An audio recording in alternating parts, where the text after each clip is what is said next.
Que veut donc dire le nom parfait d'Allah Azza wa Jal, Allah?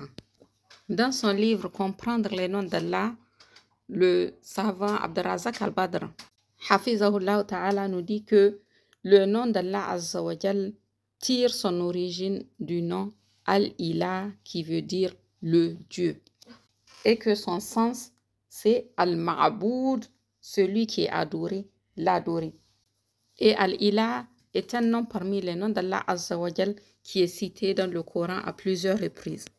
Dans la sourate Al-Baqarah, verset 163, Allah Azza wa Jal dit dans le Coran: Wa ilahukum ilahun wahid, la ilaha illa huwa rahmanur rahim. Et votre divinité est une divinité unique, pas de divinité digne d'être adorée hormis lui, le tout miséricordieux, le très miséricordieux. Et dans la sourate 21, verset 108, قل إنما يوحى إلي أنما إلهكم إله واحد فهل أنتم مسلمون. Dit, voilà ce qui m'est révélé. Votre Dieu est un Dieu unique. Êtes-vous soumis?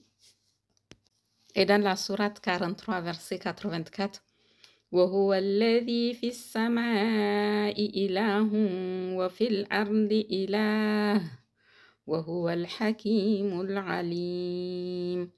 C'est lui qui est Dieu dans le ciel et Dieu sur la terre, et c'est lui le sage, l'omniscient. Donc voilà là l'un des sens du nom d'Allah Azza wa Jal. Allah, c'est qu'il est tiré du nom Al-Ilah qui veut dire le Dieu, celui qu'on adore. Et Ibn Abbas radiallahu anhu nous dit que Allah détient le droit d'être divinisé et adoré par l'ensemble de la création. Et ici, le compagnon Ibn Abbas radiallahu anhu a rassemblé deux choses. Premièrement, il a parlé de l'attribut qui se rapporte à ce nom et qui est celui de la divinité.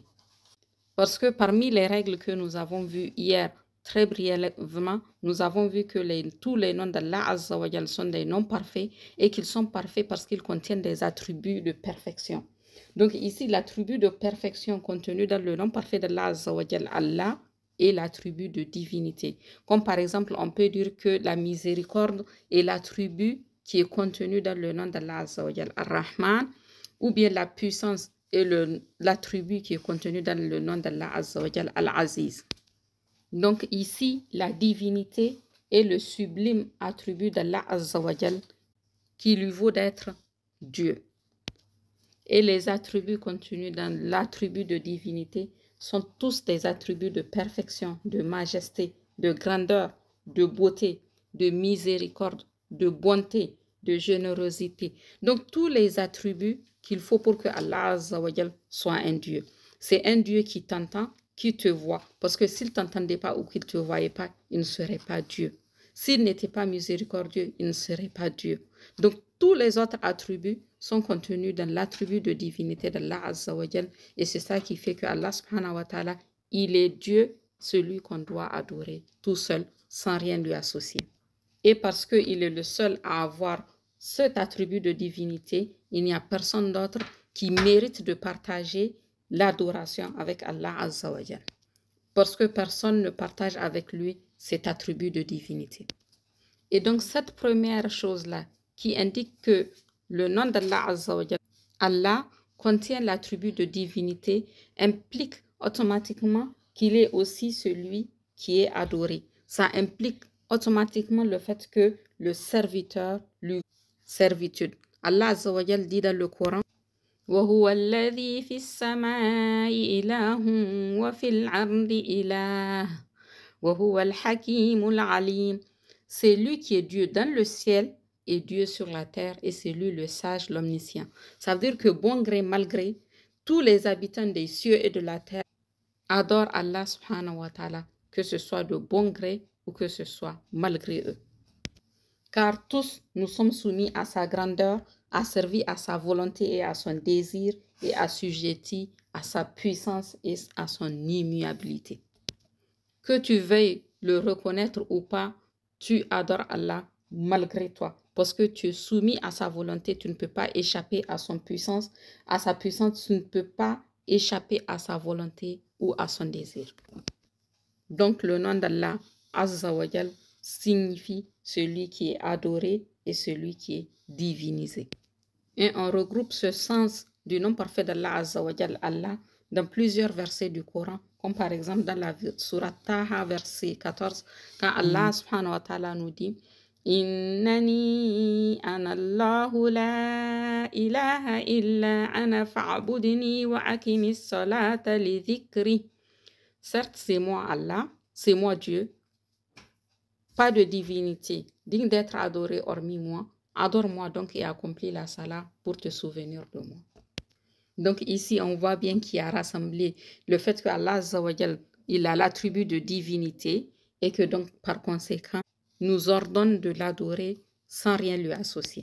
Et c'est d'ailleurs la raison pour laquelle les messagers ont été envoyés, comme dans la sourate Al-Anbiya, verset 25, quand Allah Azza wa Jal nous dit وَمَا أَرْسَلْنَا مِن قَبْلِكَ مِن رَّسُولٍ إِلَّا نُوحِي إِلَيْهِ أَنَّهُ لَا إِلَهَ إِلَّا أَنَا فَاعْبُدُونِ. Nous n'avons envoyé avant toi aucun messager à qui nous n'ayons révélé point de divinité véritable en dehors de moi. Adorez-moi donc. Certains savants ont dit que le nom d'Allah Azza wa Jal, Allah, de Allah, qui veut dire se tourner pour la protection vers quelque chose, se tourner pour demander de l'aide, c'est trouver un refuge, un lieu de repos. Et effectivement, Allah Azza wa Jal est celui vers qui on se tourne pour chercher de l'aide, pour chercher protection, pour chercher un refuge. Et le cœur ne trouve son repos que en Allah Azza wa Jal. الذين آمنوا وتطمئن قلوبهم بذكر الله ألا بذكر الله تطمئن القلوب. Ceux qui ont cru et dont les cœurs se tranquillisent à l'évocation d'Allah, n'est-ce point par l'évocation de Dieu que se tranquillisent les cœurs? Et le grand savant Ibn al-Qayyim, après avoir recensé 10 particularités linguistiques du nom d'Allah Azza wa Jal, a ajouté: comment peut-on dénombrer les caractéristiques d'un nom dont le dénommé possède la perfection absolue? Toutes les formes de louange, d'éloge, d'exaltation, de glorification, de majesté, d'honneur, de puissance, de beauté, de bien, de faveur, de libéralité, de bonté, de bienfait lui appartiennent et viennent de lui. Et pour bien résumer le truc, il a dit, on ne mentionne pas ce nom, donc le nom d'Allah Azza wa Jal, Allah, sur une petite quantité sans que celle-ci ne s'accroisse. On ne le cite pas quand on a peur, sans que cette crainte ne se dissipe, ni en cas de souci, sans que celui-ci ne s'évanouisse. On ne l'évoque pas dans l'éventualité d'une anxiété, sans qu'il ne la lève, ni en cas de gêne, sans qu'il ne donne la facilité. Aucun faible ne s'y accroche, sans qu'il ne lui octroie de la force. Aucune humilité ne se retranche en lui sans y trouver la puissance. Aucun pauvre ne l'implore sans qu'il ne l'enrichisse. Le malheureux qui le mentionne est consolé. Le dominé reçoit de l'aide et celui dans la contrainte obtient la libération. Le sans-abri qui le rappelle trouve un refuge. Grâce à ce nom, la tristesse cesse, les bénédictions descendent sur terre, les invocations sont exaucées, les obstacles sont levés, les méfaits sont repoussés et les bienfaits suscités. Donc ma sœur, je t'exhorte ainsi que moi, quelle que soit ta situation, quel que soit où tu en es dans ta vie, quels que soient les obstacles que tu rencontres, quelles que soient les épreuves auxquelles tu fais face, ma sœur, tu as un nom puissant d'Allah Azza wa Jal qui est le nom sublime d'Allah subhanahu wa ta'ala, Allah, que tu peux utiliser pour l'appeler, pour l'invoquer, pour demander son secours, sa protection, pour trouver refuge dans la bonté et la miséricorde d'Allah Azza wa Jal. Ne te prive pas de cette grâce qu'Allah subhanahu wa ta'ala nous fait. Et toutes les louanges et tous les remerciements vont à Allah Azza wa Jal.